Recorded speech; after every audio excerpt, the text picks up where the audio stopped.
Hello dear, good evening. আমি আজ আপনাদেরকে এমন একটি জায়গায় নিয়ে এসেছি, এখানে শিল্প সৃষ্টির উপাদান শুধুমাত্র ক্যানভাস এবং রং তুলি দিয়ে নয়, এটি ফুল দিয়ে, এবং ফুলকে মাটিতে ছড়িয়ে ছিটিয়ে একটি অপূর্ব শিল্পের সৃষ্টি হয়েছে এখানে। এটি হলো বেলজিয়ামের বিশ্ববিখ্যাত ফ্লাওয়ার কার্পেট শো। তার মানে হলো যে ফ্লাওয়ার দিয়ে কার্পেট তৈরি করে যে শোটা করা হয় সেটাই ফ্লাওয়ার কার্পেট শো।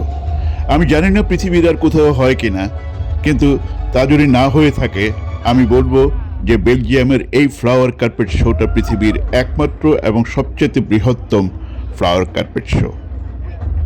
এই যে ফুলের কার্পেটের প্রদর্শনী, এই প্রদর্শনীটা একটা একটা খুব ক্ষণস্থায়ী একটা ফুলের শিল্পকর্ম বলবো। প্রতি 2 বছর অন্তর ব্রাসেলস শহরে যে একটা ঐতিহাসিক জায়গা যেটাকে বলি আমরা গ্র্যান্ড প্লেস, সেখানে সেই ফুলের তৈরি বিশাল কার্পেট প্রদর্শনী হয়। আর এবার মানে 2026-এ এটা হলো 24th অকেশন। এই অকেশনটি নর্মালি 4টি দিন ধরে চলে, আর এবার ডেটগুলো পড়েছে 13th অগাস্ট থেকে শুরু করে 16th অগাস্ট। 16th অগাস্টের পরে, তার মানে সানডের পরে ওটাকে ডিসম্যান্টেল করে দেওয়া হয়। আসুন এবার আমরা একটু ফ্লাওয়ার কার্পেটটা ঘুরে দেখব, তার মানে চারিদিকটা একটু ঘুরে দেখব। প্রচুর লোক, খুব অসুবিধা হচ্ছে আমার ঢুকে, এত লোকের ভিড় ঠেলে গিয়ে সামনে গিয়ে ছবি তোলা অথবা ভিডিও করা।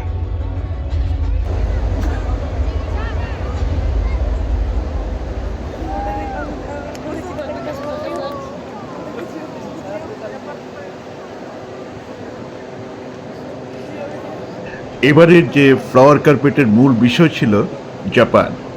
তার মানে বেলজিয়াম এবং জাপানের যে ডিপ্লোম্যাটিক রিলেশন, সেটার 160 বছর পূর্তি উপলক্ষেই কিন্তু এই নকশাটা তৈরি করা হয়। 160 বছরের 160 বছর পূর্তি উপলক্ষেই এই বিশেষ নকশাটা তৈরি করা হয়। এটা এত বড়ই কার্পেটটা, আর আমি যদি বলি সেটা হলো যে এটার লেংথ হলো 70 মিটার্স আর উইথটা হলো 24 মিটার্স। আর টোটাল এরিয়া হলো যে 1680 স্কোয়ার মিটার। জানেন যে এখানে কতগুলো ফুল ব্যবহার করা হয়েছে? এখানে ব্যবহার করা হয়েছে 7 লক্ষর বেশি ফুল ব্যবহার করা হয়েছে। এর মধ্যে মেইনলি হলো ডালিয়াটাই ব্যবহার করা হয়েছে।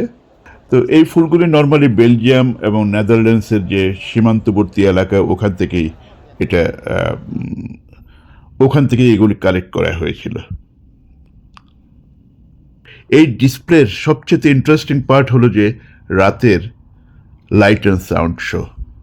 এটা শুরু হবে অ্যারাউন্ড 9:30 থেকে 11টা অবধি হবে, and that is the most important part, এবং এটাই হলো সবচেয়ে ইম্পর্ট্যান্ট পার্ট এই পুরো এক্সপোজিশনটা। এটা দেখার জন্য লক্ষ লক্ষ লোক বিদেশ থেকে আসে।